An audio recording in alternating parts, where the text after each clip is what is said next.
This is the pub test. A short time ago, the United States military began major combat operations in Iran. They attempted to rebuild their nuclear program and to continue developing long-range missiles and could soon reach the American homeland. We're going to annihilate their navy. We're going to ensure that the region's terrorist proxies can no longer destabilize the region or the world. The lives of courageous American heroes may be lost and we may have casualties, but we're doing this not for now. We're doing this for the future, and it is a noble mission. And welcome to this week's edition of The Pub Test. My name is Neil Farrow, and I'm here with my co-host Erin Watson, and we're talking all things politics in Australia and the world for the past week. We're very lucky today. We'll have a special guest joining us very soon. We'll introduce him very shortly. But in the meantime, in the pub test for this week, nationally, we're going to dive into Albo's terrible week, from polling to Grace Tame when podcast goes wrong and a bomb scare at the lodge. We're then going to touch base with our special guest over the complications around the ISIS brides and returning the ISIS brides and their children to Australia, as well as what is happening in the Middle East, where 6 countries were attacked over the weekend in response to the US and Israeli action over Iran. So a very full podcast this week, diving into all things national and international. But Erin, what has been happening in your world before we dive into this week's pub test? Well, I spent much of the weekend looking at the television and the news and watching what was literally going on in the world around me. Side note, went and saw Book of Mormon last night. It's fantastic. Highly recommend getting out of the news cycle and going and seeing that. That was a few hours of laughter rather than looking at the hell site that was my television. Fascinating to watch everything unfold, though. My best friend lives in Abu Dhabi, so they've obviously spent the weekend in their basement, slightly terrified of what's going on. So it's been a big weekend. How about you, Neil? Were you just like doom scrolling with the news at all? Doom scrolling on the news. A little bit of that. It was just like trying to keep up to date with what's happening. Like I also have friends both in Dubai and Abu Dhabi and Israel, and also quite a few Iranian friends in Australia. And so sort of the juxtaposition of the commentary, what's happening online, what's happening globally is definitely very, very interesting across the board. But we're going to start off today, obviously, with our bit of a national focus. It's been a little bit of a rough week for our Prime Minister. Now, notwithstanding that last week on the pub test, we did dive into the rough week that was happening with Angus Taylor and the Coalition, but Albo's had a bit of a rough week this week. Polling showing that One Nation is creeping ahead and actually now into Labor's vote, calling Grace Tame difficult, I think, a podcast that sort of he didn't answer any questions, and called one of Australia's most popular senators or crossbench members, David Pocock, a grievance politician. And rounding out the week was a bomb scare at the lodge. And the bomb scare at the lodge was quite interesting as well, because it was a bomb threat written in Chinese targeting the Prime Minister's residence, which caused an evacuation over 3 hours, and the threat was linked to the performance of the Shenyun Performing Arts Group, which is associated with the Falun Gong movement. So effectively, this was a bomb threat saying if you don't cancel your shows, the Prime Minister's lodge will be blown up. And that was sort of a rounding out a very rough week for Albo. But diving into it first, what's your take on the latest polling numbers that have come out that show that One Nation is now eating into Labor's vote and is in actually potentially within the margin of error of beating Labor on primary vote? So I think it's about 3 or 4% difference at the moment. Well, really interesting stuff. I think it actually reflects in many ways a lot of, one of our first episodes or early episodes when we talked about One Nation polling and the demographics around who's actually voting One Nation. It does make sense. I saw the Prime Minister's comments that, One Nation doesn't represent working people, and he listed, gave a bunch of reasons why. But it kind of makes sense, actually. It is a very working, I'm not going to say working class. It's like middle class. Like these are people who have jobs, who feel like they're not being represented by the major parties right now. And obviously it reflects the decline in the major party primary vote as well, or in polling. So it does make sense to me, Neil. What do you think as a Labor man? Like, what's your take on who it's peeling off from the Labor side of politics? Look, I think it's an interesting one because the polling actually shows, notwithstanding the 2PP, that something like 48% of Labor Party voters now would be willing to consider voting for One Nation. So this is a substantial shift. Effectively, half of Labor voters across the board would consider voting for One Nation. And the pollsters are having a hell of a time because the 2PPs now need to be done both Coalition Labor and One Nation Labor, which impacts preference flow discussions and all sorts of bits and pieces. So we are in a bit of a new territory when it comes to polling and pollsters with the rise of One Nation. I think one of the interesting sides of it for Labor side is there has been, particularly if you have a look in Victoria or Sydney, in some of the outer suburban seats, which were traditionally a Labor red wall, they've slowly deteriorated their primary vote. And while I think One Nation will obviously coalesce around sort of more of the outer suburban and regional seats, it will definitely eat into some of those seats that have traditionally been Labor heartland. So if you have a look at, say, the western suburbs of Melbourne, potentially outer suburbs of Sydney and Brisbane, seats that traditionally would have been rock solid Labor are now under threat. And potentially this is seeing a rise of, we might see more, an equivalent of Teals on the Labor side. But it definitely is an interesting... Oh, that's interesting.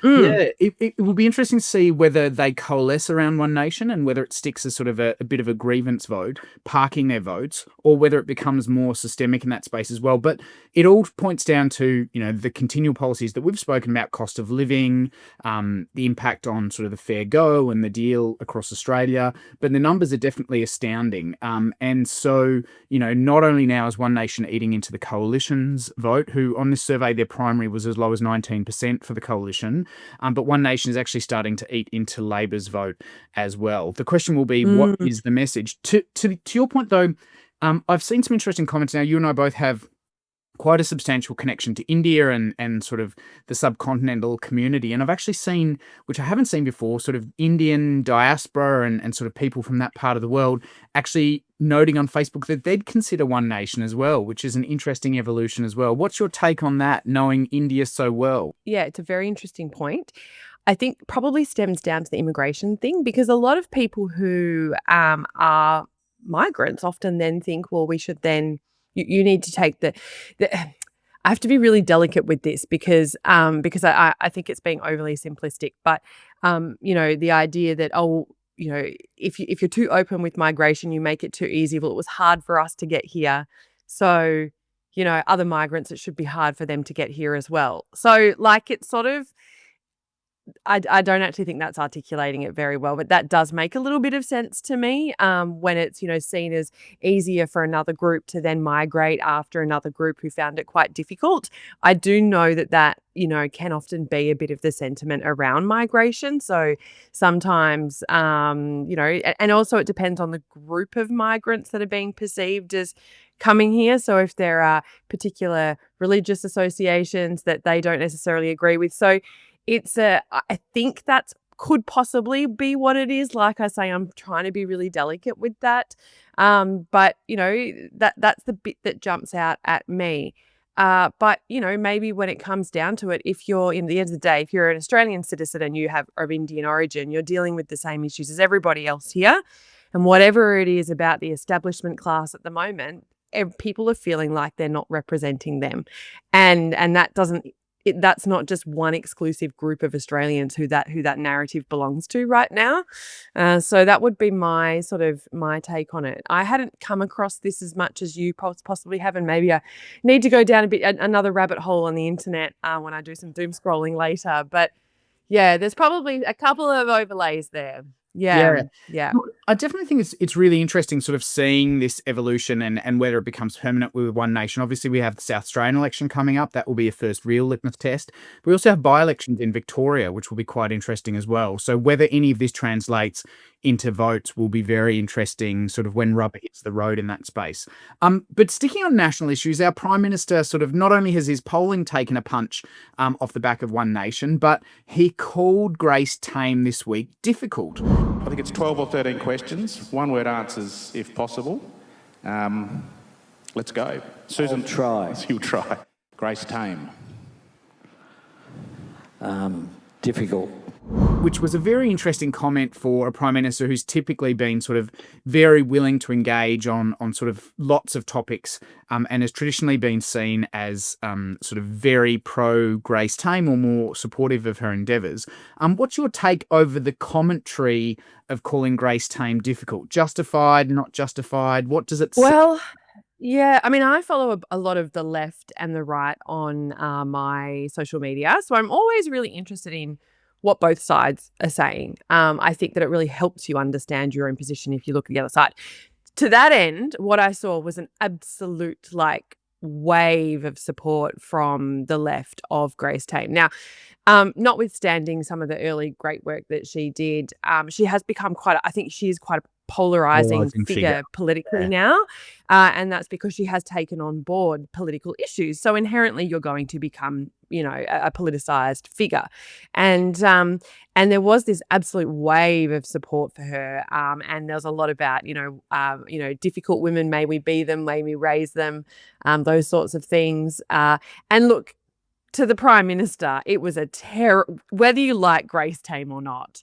I'll leave that up to the punters to decide. But that was a terrible choice of wording, where, for someone who just has so much media training to then sort of call a woman difficult. And I know he tried to then backtrack and say, oh, that's not what I meant. And it's like, but that was the word you chose. And so you could have. Yeah.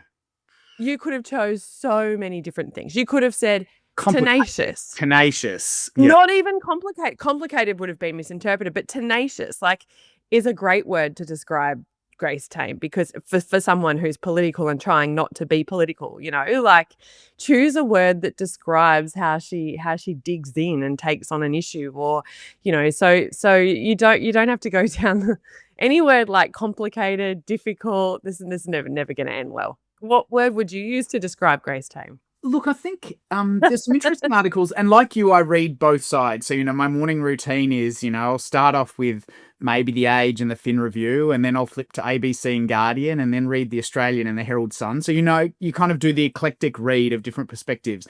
And I think it ranged from sort of the Guardian going very defensive of Grace Tame to sort of the Australian running this narrative that it was actually, well, she's suffering from relevancy deprivation, so she's kind of have to go further and harder and more difficult in order to sort of keep her relevancy, particularly after concluding her time in the 1 year as Australian of the Year. So look, I think it's a really difficult space. I am very cautious of how people like Grace Tame are starting to pick up on broader political issues that are potentially beyond their areas of deep understanding. So, for instance, I think Grace Tame has a very strong understanding in sort of the violence and the abuse and the assault space, and sort of is a very well regarded voice in that sector. But I think commenting on issues that she perhaps has less sort of understanding of in this particular instance. Are people not allowed to use their platform though, Neil? If you decide that, I know, and now we might be flipping roles here, but I'm going to stand, I do,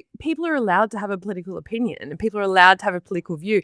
And as someone who has a platform, she has every right to go out and sort of talk and advocate for what it is that she cares about. Now, yes, that might lead to the Australian saying you've got relevancy syndrome, sure, but she's allowed to do that. And if you've got a platform that you can use, fantastic. So what do you think, that she's just stay in your lane and stick to the only thing that you were known for? No. I think what I mean by that is in the area you've got depth, you've got a lot of credibility. If you're stretching into other areas where you potentially don't have as much credibility, and there's commentary or criticism, I think there's a degree that you probably need to accept it a little bit more. Now, notwithstanding, I wouldn't have used the term difficult, but it's... I do notice you stepped around when I asked you the question. You went, and that's what the Prime Minister should have done. He should have gone off he should have and done taken a leaf out of your book. But look, I think it's interesting, as I said, and this goes to sort of our first topic over polling and One Nation, and also sort of continue on to Grace Tame, and even sort of the commentary on Albo rounding out his fairly rough week, notwithstanding the bomb scare, but also on a podcast with Karl Stefanovic, he reached out and called David Pocock, Senator David Pocock, a grievance politician. And David Pocock consistently rates now as sort of one of the more trusted political stakeholders in Australia. And I think the specific thing he was targeting was the fact that Australians pay more in tax on alcohol or beer than they get from their gas. And, this is one of the areas sometimes you agree with Pocock, sometimes you disagree, but it is definitely one of the areas I am in full agreement with David Pocock on, in that Australia doesn't make enough money from its resources. If you compare us to Norway or Qatar, Australia doesn't make as much revenue from those sorts of industries as lots of other countries. And you look at it this way. So, Japan makes more money taxing Australian imported gas than Australia makes sending our gas overseas. And at the same time, we're the second or third largest exporter of gas globally, and yet we pay some of the highest prices in the world. So, it's interesting that instead of diving after the policy or having that discussion, Albo went straight after David Pocock and called him a grievance. Playing the person, not the ball, yeah. Well, if they're paying more than gas companies, there's something wrong. Well, that's not right. It's just not right, Carl. I think this was Pocock raising it. If they had a chance, You don't think he's right? I think David Pocock is someone who seeks to promote grievance as well, rather than, it's not just... So no facts in that? Well, the fact, I'll give you a fact, Carl. So, let's have the debates, absolutely. But I think that this stems from a broader issue that we're seeing across politics at the moment, and that is on both political sides, and I will give credit to the Libs, they're slightly better in this regard. We're seeing effectively now the second or third generation of career politicians who don't necessarily have experience outside being an elected officer or a staff or an advisor. And I think that's narrowing the trust or widening the trust, that the public has, but also means that comments from people like David Pocock or Grace Tame, for that instance, tend to cut through because they're seen as more realistic. They're not like 100%. Political staff. Yeah. Yeah, I think it's a massive problem. Yeah. So what we're seeing on both sides now is and I can't remember the exact number, I think it's like 70 or 80% of politicians have literally gone young Labor, young Liberal, electorate officer, staffer, advisor, member, minister, and they don't necessarily even have the broader networks to calibrate or discuss topics with trusted opinions. And I do think that I do think you need a mix of people. You need a mix of people who are really good at politics and particularly really good advisors and staff in the background. But yeah, you need to have a mix, and there has been this big shift towards career politicians now, and that's got to have something to do. But having said that, One Nation, Pauline Hanson, how long has she been in Parliament for? Like, as we've said in an earlier episode, 26 or 28 years. Establishment. She's the establishment for a while, but to her credit, she did have careers and professions outside politics before jumping into it. The fish and chip shop. She did, and so I think that resonates. Small business owner. And so potentially, but also at a time when having a business would have been very different to today. And I think that's the thing, right? Like there are some people, maybe we could talk about this on another episode, but actually we talked about 4-year terms in a previous episode, but also what about, term limits? So the number of terms you can be in Parliament. Get in, do your thing, get out. Yep, get in, get out. Term limits, yep. I think it's definitely an interesting one because I think, the father of the house, I think is Bob Katter at the moment, the longest serving MP. If I remember correctly. So, there's some interesting stats and figures in there. I don't think Albo survived the pub test this week. I think it was a rough week for Albo. No, it was a bad week. Yeah. Obviously, bad week. The week beforehand we were saying Susan Ley and Angus Taylor had a little bit of a rough week, but I think Albo's had a bit of a rough week. But what's your take finally before we round out this episode and before we round out this section, and dive into sort of more of the international stuff and ISIS brides with our guest speaker? What's your take on the bomb threat from trying to stop a performance of a Chinese Xunyung dance company, which is associated with Falun Gong? What's your take over sort of a Chinese language threat directed at them to cancel a performance to then, threaten to blow up the lodge? What's your take on this from a geopolitical perspective? Well, yeah, really interesting question. So I've got to say that when I mentioned at the beginning, we went to see Book of Mormon last night, which is just like so wrong. It's like the humor is just, it is insane. Like, have you seen I agree. it, Neil? I saw it a week ago and I absolutely feel exactly. It's humor is so bad, but it is so good. Bad. Yeah. Yeah. My husband hates it. He's just like, I took him in London. I went twice in London. I was obsessed with it. And then we went last night and my husband still hates it.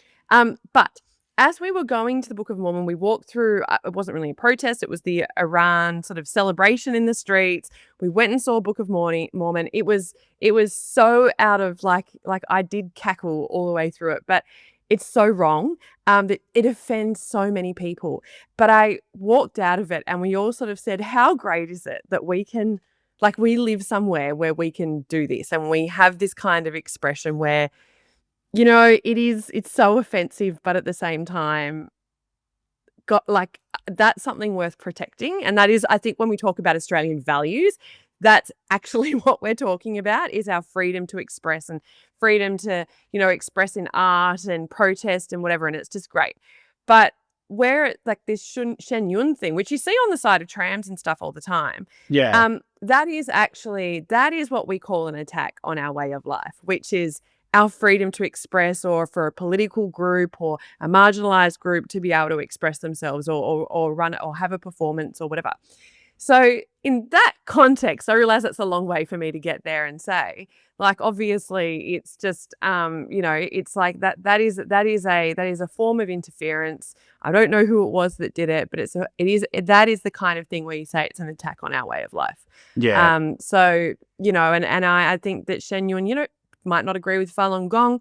Maybe I do. I don't know. I don't have a position on it, but they should be able to go out and do a performance and express their views in Australia. Yeah. Absolutely. Yeah. No, I do think so. So yeah, rough week for Albo. Interesting week at the Lodge. And lots of going on happening there. Now, for our next session, we are very lucky to have a guest speaker joining us.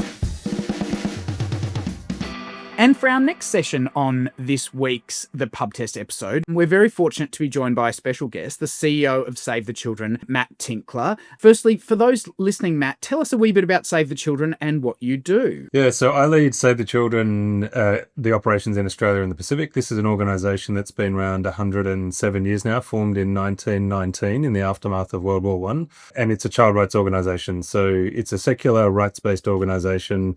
It seeks to help children achieve their potential, and that can be in the most fragile places like, Gaza or the Middle East or Myanmar, or right here in Australia. We operate in every state and territory here in Australia too, providing support to children home in Australia here. Excellent. We're very keen to get your thoughts. Up until obviously the attack in the Middle East on the weekend, sort of there was front and center was the discussion over ISIS brides, the repatriation of children to Australia, and all the complexities around that. So very keen to get your thoughts over that and sort of what the take is from Save the Children. And the first question there is, realistically, this tension, is it a child protection issue? Is it a national security issue? And who's sort of responsible for the situation we find us in with the ISIS brides and children and the repatriation? And what's your take over this situation? Yeah, well, our view is very clear that it's both a national security issue and a child protection issue. And it's also very clear that the responsibility here sits with the Australian government. These are Australian citizens at the end of the day. The women, much has been made of their choice or otherwise to go into the Middle East during the conflict with ISIS. But the reality for these women is very nuanced. Some of them went deliberately and very obviously and talked about that. Some went because they were pushed by their husbands or fathers to go. Some were children themselves when they were taken, right? So their story is nuanced, but the story with the kids is very clear. They are children, they are innocent. Some were born in the camps, some were born just prior to going. So we've got a group of kids, more than 20 children aged between 6 and teenagers, who have basically only known a childhood in these camps. So the only way we can guarantee their safety is to bring them home to Australia. They're Australian citizens with Australian passports. I've been to these camps. They're one of the worst places in the world to be a child, I can tell you for sure, having been to many difficult places. And every day these kids spend there, they are at significant risk. I love Save the Children. I think it's a great organisation. But it's very often I think that the conversation about ISIS brides and like these places in the world are so disconnected from our reality sitting here in Australia. And I was really lucky to go in, it must have been 2019 now, just before COVID. I went on the Australian Regional Leadership Initiative out to Jordan and Lebanon with Save the Children, and went to some of the Zartri refugee camp, and then some of the camps in the Bekaa Valley in Lebanon, which is like the do not travel zone, red zone. We had, government officials with us, and it was all, and we had the chance to meet with some of these people who, these aren't the ISIS brides, but these are refugees living in these countries that border Syria. And we were meeting with these Syrian refugees, and we got to meet a lot of children. And I think the thing that always stuck with me, I'll never forget, in Jordan, where we were at Zartri, and I said to some of the women, or the children, I think they were teenage girls. So they would be in their mid-20s, probably married now, well and truly married and with children. And I said to them, what do you hope for? And they said, we don't have hope. So this idea that you're talking about, this idea of having hope, is not something that they could even really conceptualize as like part of their life. And so when you actually start to see people understanding the world in that way, it becomes very, very real. And similarly, I went down to Cox's Bazar in Bangladesh a few years later with Save the Children as well, where even just the concept of adolescence is not even a thing for young girls. So, you're either a child or you're getting married. And so when you've been to these places, you start to really be able to sort of understand just the horrific conditions that these people are living in. But then how do you, how do you sort of, from in Australia, I know some of the criticism is, well, as Neil mentioned, like the national security angle. What is your sort of, how do you reconcile that for Australia and saying, because you're right, they're citizens, aren't they? And so we have an obligation legally to bring them home. Yeah. And you make a great point on hope, and that has been my experience too. And I tell you, the place where I found hope was most absent was Nauru in the offshore processing centres. Save the Children worked in those centres, providing support to children, and that sense of being stuck without hope was something that was pervasive and extraordinarily damaging to children.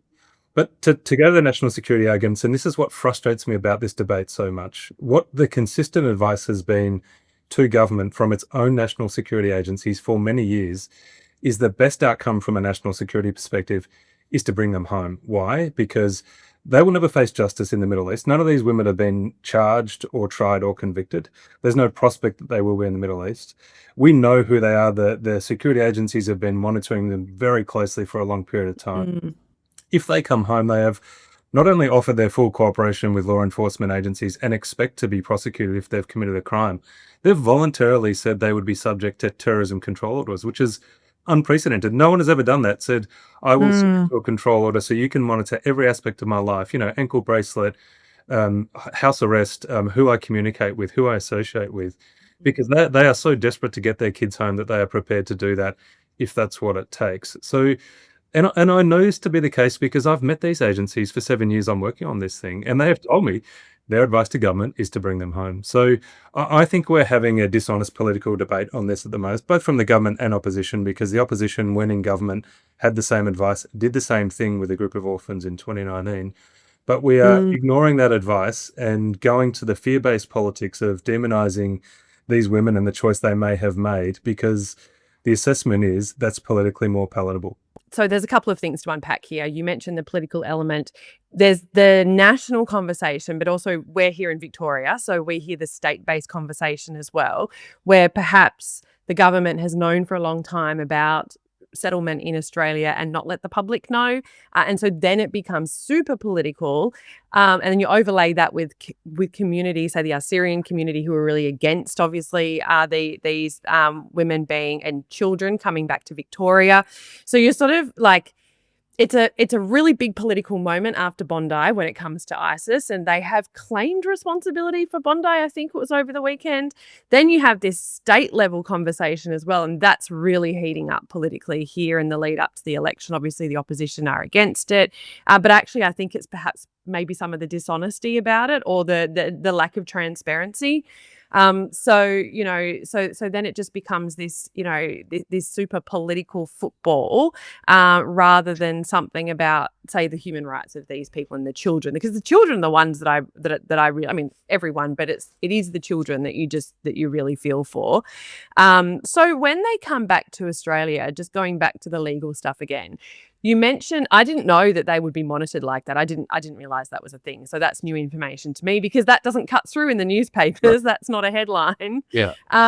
So when they come back, would they be charged with anything? Is that actually what's going on here? Yeah, well, they definitely can be if there's evidence they've committed a crime. So when a group was repatriated in 2022, one of the women, Mariam Rad, was charged with an incursion offence, and she went through the judicial process in line with that. So if the government has evidence of an offence being committed, that opportunity is open to them.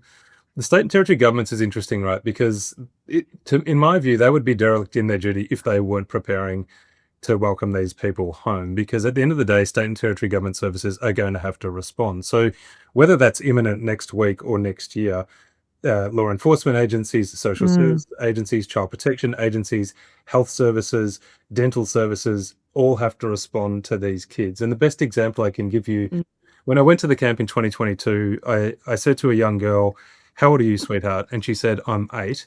And I was shocked because she was smaller than my 5-year-old. Her teeth were black and falling out. She was malnourished, probably stunted for her age.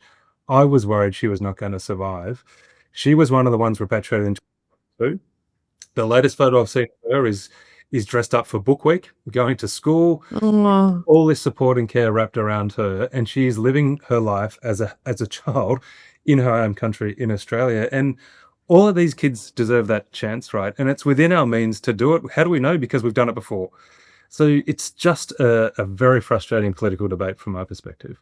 How is that debate playing out in other places around the world? Like, is this something are there, say, for example, UK citizens who are in camps as well? What are other countries doing when it comes to repatriation of ISIS brides and their children? Yeah, it's mixed. So the US repatriated virtually all of its citizens straight away. A lot of other European nations, France, Belgium, Netherlands, Germany, have repatriated large cohorts over the years.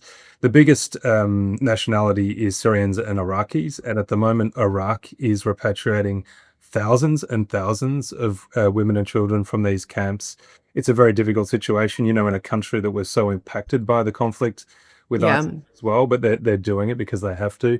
The UK its position has been closer to Australia's in that it doesn't want to take responsibility for repatriations. There have been some select ones done over the years, but some very famous ones that have not been done as well. So how do we reconcile? Australia's hit the news topically. I'm a dual citizen. If I commit a crime in Australia, the Australian government can cancel my Australian citizenship, despite the fact that I'm born here. And these people, as you said, some of them were born overseas. In Syria has a bloodline citizenship. So, if you've got a Syrian father, you get Syrian citizenship as a child, but also has citizenships for what you call stateless people. So if you're born in Syria and you are born stateless, you can get Syrian citizenship. There's a number of Australians out there going, hold on a second, we deport people to New Zealand who have no connection to New Zealand, and we cancel their citizenship after they've committed an offence. These people potentially voluntarily for the mothers or the fathers potentially went to Syria. Why are we applying a different standard because their children are in the Middle East when, other Australians get their citizenship cancelled for arguably lesser offences than sort of this, and deported back to countries or party countries, even if they're Australian citizens? So what's sort of your take on the comparison there? Are we applying the same standards? Well, none of these women or children are dual citizens, to my knowledge. They're all Australian citizens. The women were all born in Australia, apart from perhaps one who the temporary exclusion order has been applied to in the last couple of weeks. And the children are all Australian citizens. They have been issued citizenship by descent. To my knowledge, none of them have had an opportunity or have the option open to them for applying for any other citizenship outside Australia. So if they aren't brought home, they're essentially stateless. And not only that, but stateless in what's a war zone. Like this, Syria has been in conflict for decades, and we've just seen on the weekend that it's a very unstable part of the world. The nearest international airport to these camps is Erbil, and Erbil was part of the military escalation over the weekend and the target of Iranian attacks because it also houses a US military base. So it's one of the most volatile and dangerous parts of the world. You've got a set of very vulnerable Australian citizens there. The longer we leave them there, the worse risks to them and to us. Is it really that much of a vote winner? No, not at all. It's like what is like what is the politics of this? Like I do get, as we're seeing it play out a little bit in Victoria right now, but is it that much of a vote winner keeping these women out there? I mean, maybe with One Nation, but yeah, I saw that dynamic, but that's not been the historical dynamic. That's a new thing. That the rise of One Nation is very, very new phenomenon. Well, my view is we elect leaders to make hard decisions. Sometimes those decisions are popular, sometimes they're not. This is a fantastic example of where a hard decision, but right for all of the policy reasons we've talked about, needs to be made, and it's in the national interest. It's in the human rights interest of these children. But we don't have political leaders who are willing to step up and explain that carefully, patiently, persistently to the Australian public and say, we know this might leave a bad taste in your mouth and you wouldn't have made this choice as parents that some of these people did. But the best outcome for these children, the best outcome for Australians, the best outcome for national security is to bring them here. And that's what we'll get the job done and be a responsible government. But we haven't seen that leadership from the opposition or the PM.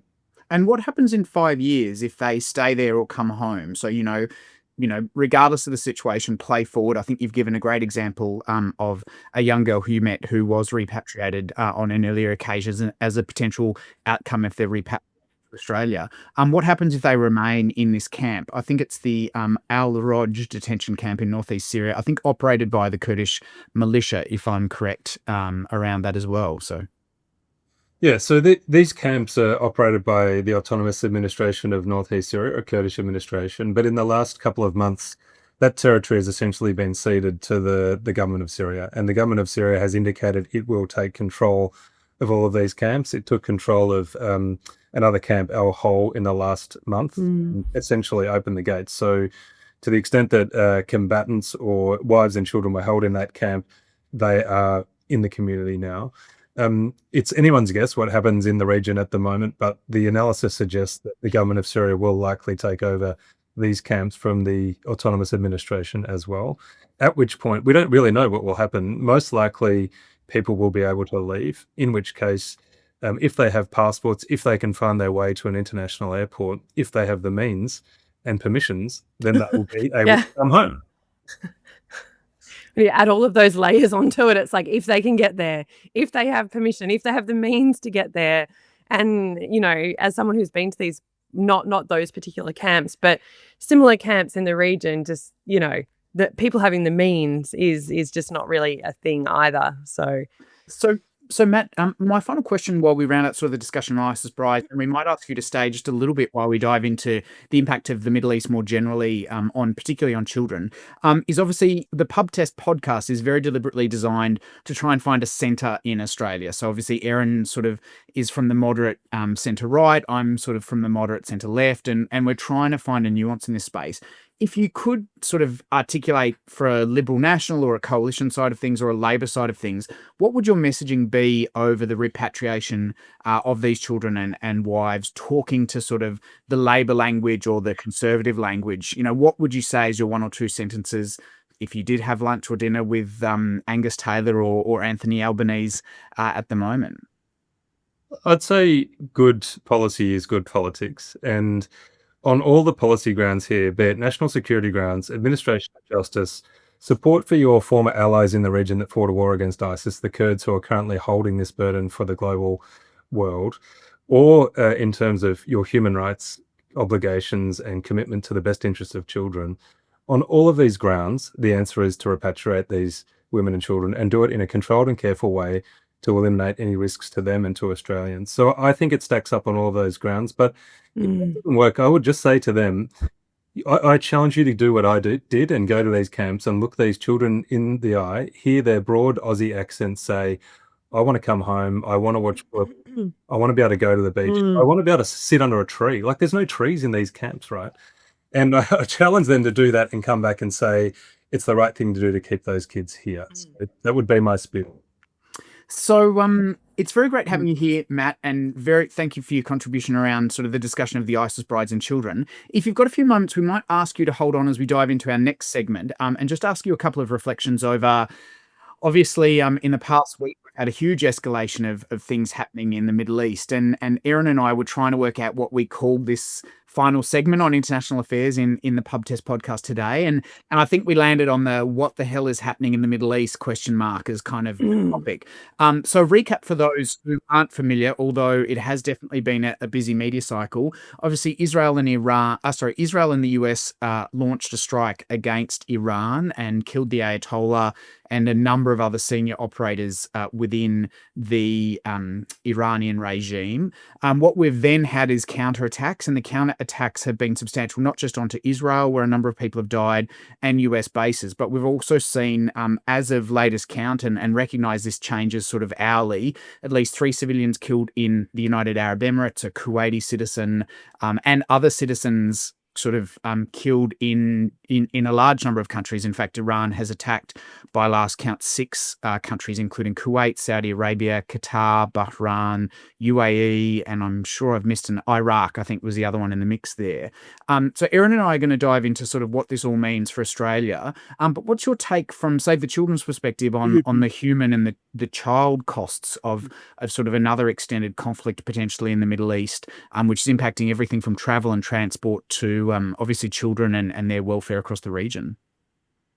Yeah, so I mentioned Save the Children's was founded as a humanitarian organisation. The founder went behind enemy lines at the end of World War I and famously campaigned to feed the so-called enemy's children, making the point that children were innocent and regardless of your views, their affiliation or parents, they deserve our support and love and they have rights, you know. So that's in our DNA. And I think what we are very worried about here is that children will ultimately bear the brunt of these kind of conflicts. You've already seen reports over the weekend of a potential strike on a school that's may have killed, many children.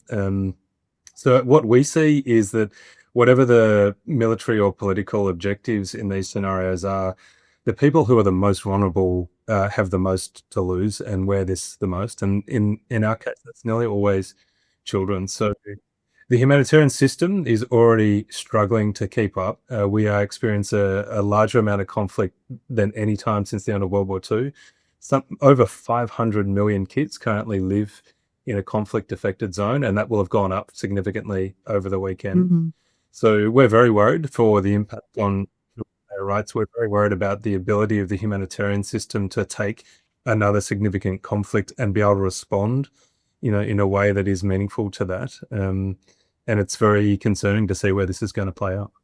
It's definitely an interesting time, and very much concerned for the humanitarian impact across the region and the consequences there. As said, Matt, it's been really great to have you on today. As said, for those of you listening online or watching online, it's savethechildren.org.au. Please have a look at their website and jump online. Really great to have Matt Tinkler, their Australian CEO, joining us here and talking about not just the complexity of ISIS brides and what that means for Australia, but also some of the broader concerns for children in the region. And for those of you listening, hang on as well, because after we say goodbye to Matt, we're going to dive into what else is happening in the Middle East. Cheers. Excellent. And now for our final section on today, we've obviously touched on sort of Albo and the week that he had. We've been very lucky to have Matt Tinkler, CEO of Save the Children Australia, talk to us about ISIS brides and children and the complex nature of the repatriation efforts and what that means for all Australians. And our final topic, we couldn't go past what is happening in the Middle East. Very complex situation. As we have seen, it is playing out sort of on an hourly basis. I think for a lot of us over the weekend, we're paying attention to what was happening. Obviously, the Ayatollah has been killed in Iran, potential leadership changes there. We've seen responses across the region, and this sort of changing dynamic. Initially it was just Israel and the US attacking Iran. Obviously, when Iran attacked Saudi Arabia's now said, okay, US, you can use our bases. Other countries have all kind of swung around in what is a very complex time. Interestingly enough, the impact for Australians is already being felt. I flew in from Queensland yesterday, and there are about 5 or 6 Qatar, Emirates, Etihad planes all grounded at Melbourne Airport. Something like 28,000 flights have been cancelled worldwide, notwithstanding the fact that both Erin and I have friends across the zone from UAE, Dubai. I've got friends in Oman as well as Israel. So what's happening in the Middle East? So Erin, obviously you're a well-recognised expert in Australia on international and geopolitical politics. What's your take on what's happening in the region? No pressure. No pressure there. No pressure. I wish I had a crystal ball. Yeah, I mean, look, I've had a lot of messages from people who say, "Oh, what's your take, Erin, or what do you think?" And I don't have a crystal ball. So, but what I do have is I've got lots of different perspectives flying around from other people I'm talking about, and who are very well informed. And I sort of say, well, is this going to be a fundamental change in Iran? And one camp is saying, absolutely not. It's just going to be more of the same. This is President Trump saying, you know, I've now toppled this leader and now it's going to be up to the Iranian people for what comes next. When you look at the complexity of their system, is probably going to be more of the same. Mm-hmm. So that's one sort of argument. But then the other side of things is that, you know, this is going to be drawn out for a very, very long time. Now, you know, I kind of hope neither of those things are true in a way. Like, you don't want it to be obviously more of the same in Iran, and you don't want a protracted crisis in the Middle East, because we've already had plenty of protracted crises in the Middle East. And, you know, as our guests before said, you know, it's the consequences of that for people across the region are just, you know, it's just going to be the humanitarian system is already under strain. So we don't need any more protracted conflicts. But I was on the phone all weekend, or for much of the weekend, with my best friend, lives in Abu Dhabi. She's been there for 20 years. And, you know, her husband's in London. So she's at home with the 3 kids, which is just a really hard situation to be in, because 1, you're on your own, but 2, you know, he's obviously isolated from his kids as well. There's no way out. Originally, the messages were coming through from DFAT saying so there was voluntary exits of officials' families and children in the day leading up to basically everything shutting down.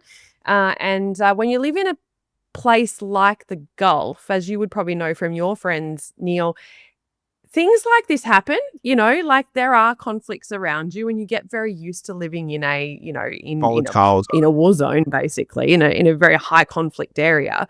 And so when you get warnings coming through, I'm not going to say you desensitize to them, because you're always watching and you always have plans, but you kind of go, you know, okay, we've seen this before. And so, but then this time it did happen. That's the difference, you know, after 20 years of having my friend then. Yeah, and the consequences have been quite far-reaching, I think, for this one in particular. So, you know, obviously a number of people have died in Dubai. Dubai International Airport has been attacked. The Fairmont Resort on Palm Jumeirah has been attacked. The Burj Al Arab, has also been attacked. So these are not... So the interesting side of this that's very interesting is none of these facilities are military, nor are they even close to military facilities. And the interesting side of it is this will send shockwaves through the UAE, which has prided itself, on security, stability, you know, the cash flows of having everybody there. So, you know, there's a real economic conundrum now for the UAE, which includes Abu Dhabi and Dubai. You know, I think there's something like 25,000 Australians in the UAE working and living there, huge population. And so on one side of the equation, you have sort of the traffic air travel issue in and out. You also have a country with a huge number of Australians in it where civilian lives are being lost. And the attacks from Iran are fairly indiscriminate. They don't seem to be targeting military facilities. And then the other complexity you have, and like you, and I'll do a call out as well, wind back to our previous episode if you get the opportunity, and our discussion with Kylie Moore-Gilbert. Really great insight into Iran. But I was speaking to a couple of Iranian friends over the weekend, and one of them's in a WhatsApp group, and he messaged out sort of last eve a very interesting message, and I think this is the complexity of it. He said, hi everyone, thanks for your support for what's happening here in Iran. After 47 years, we're finally being listened to. We hope these actions will result in Iranians finally taking control of their own country and choosing their own government. So it's quite interesting. You know, this is the Iranian diaspora in Australia. Sometimes they refer to themselves as the Persian community. So you've got sort of lots of complexity, and yet seemingly celebrations from some of the Iranian community, despite the complexity of the situation. So where does this for all of us? Because that's really interesting, because when they say, oh, you know, we it's that sort of self-determination thing now, and we want to vote in our government. But I did find over the weekend how the government is actually structured, and the role of the Supreme Leader, who's obviously been killed now. I have my phone here because with my not handy little chart.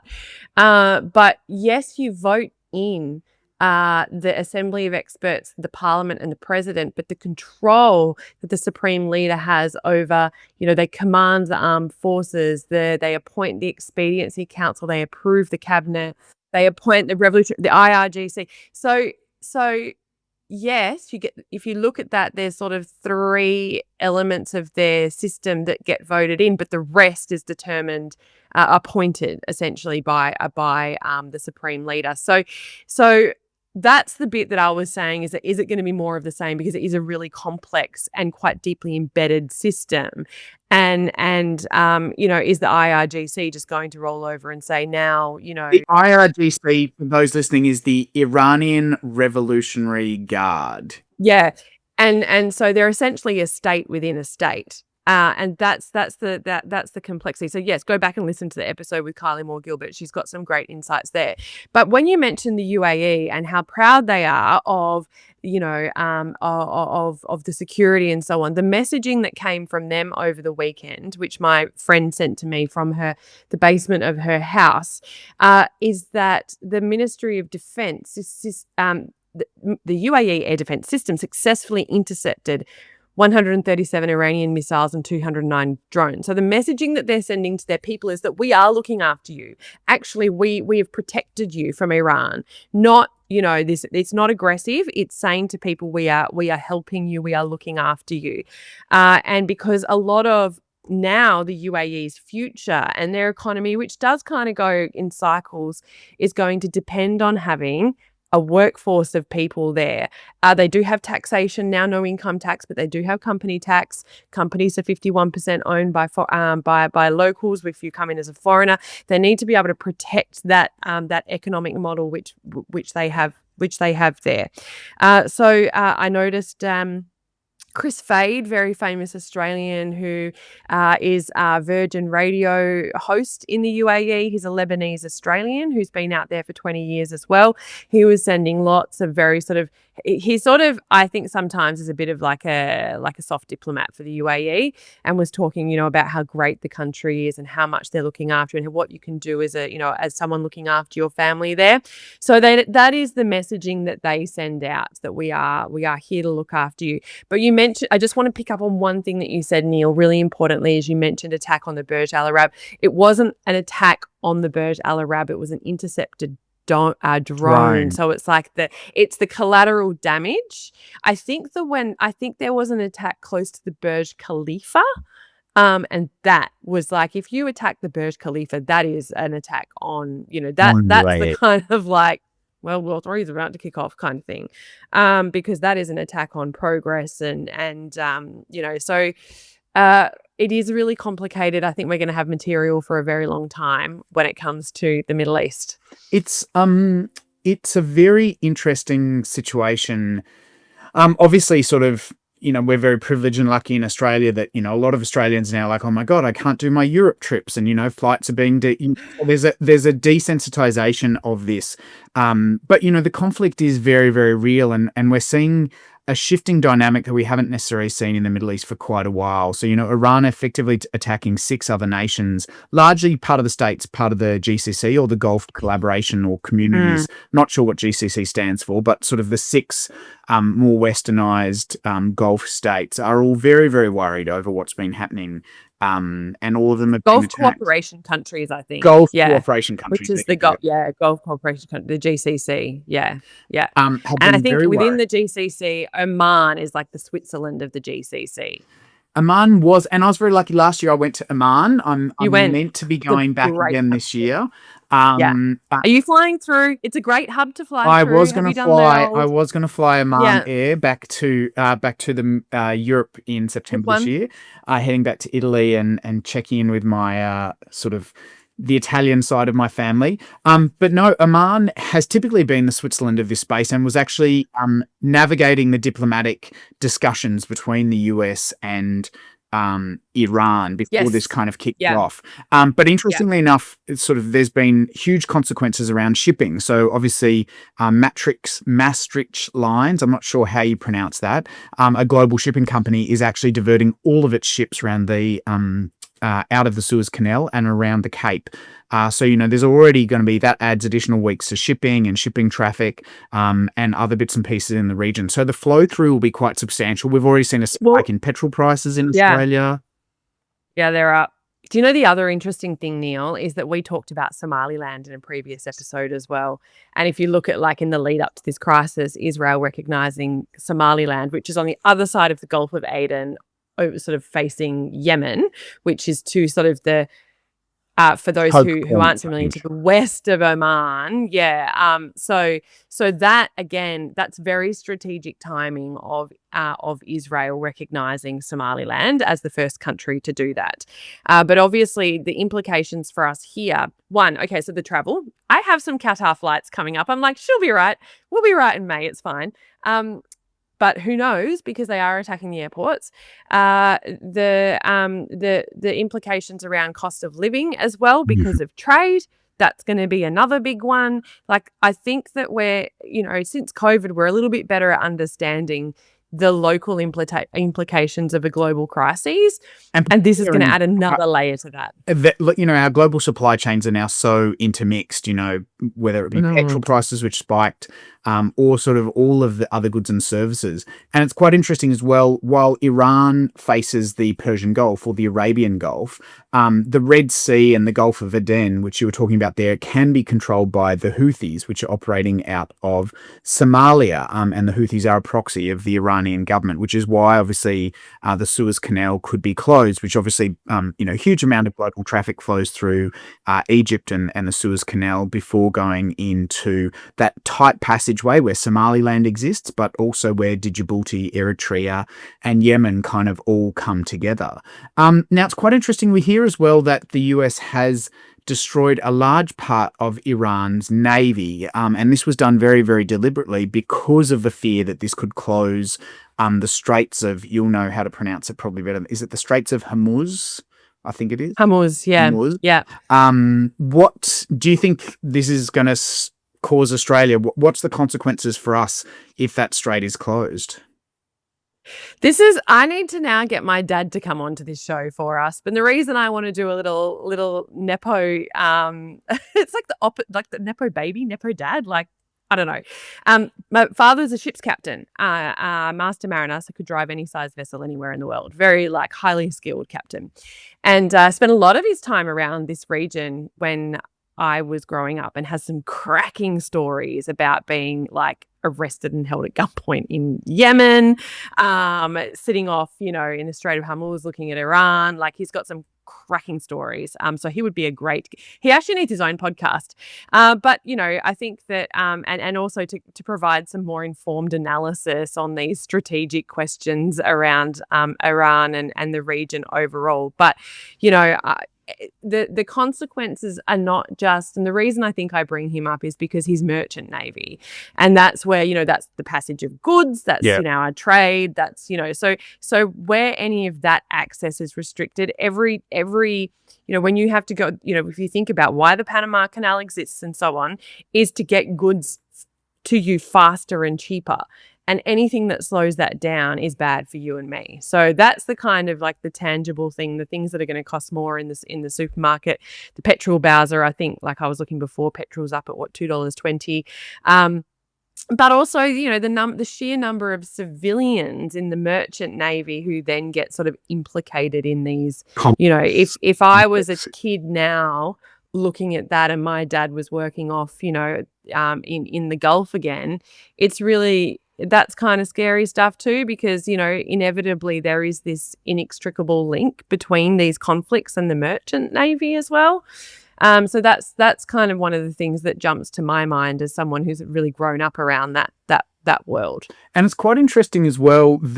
Obviously we spent a bit of time talking about sort of the civilian and the Australian impact, but it's actually unusual because the airspace is still currently closed, not just over Iran and Iraq and Syria and Lebanon and Jordan and Israel and Bahrain and Qatar and the United Arab Emirates. This is the airspace of sort of, and Yemen, by the way, 10 countries have their airspace closed at the moment as well, which is a really troublesome issue for global aviation. Interestingly enough, this is sending most of the planes either over Afghanistan and sort of Turkmenistan to the north, or they're heading over. And Afghanistan and Pakistan just kicked off a war last week as well. So they're in conflict. Maybe, Neil, we could discuss potential other flight routes for those of you who are going to Europe. Now, I have a nomination. Well, you mentioned Oman. With Russia closed as well, we're very limited on the number of. So where are we we're flying? We're flying. I'm gonna put one in for Sri Lanka. Well, you and I both I reckon have that's a soft good spot way to for go. Sri Lanka. Yep, Sri Lanka and Sri Lankan Airlines. Absolutely a great part of the world. So look, as I said, this week in the pub test, we're very pleased to touch on sort of the week that was in politics for Albo, obviously touching in some of the issues of Grace Tame, the bomb threat on the lodge, what's been happening politically, and the continued and sustained rise of One Nation.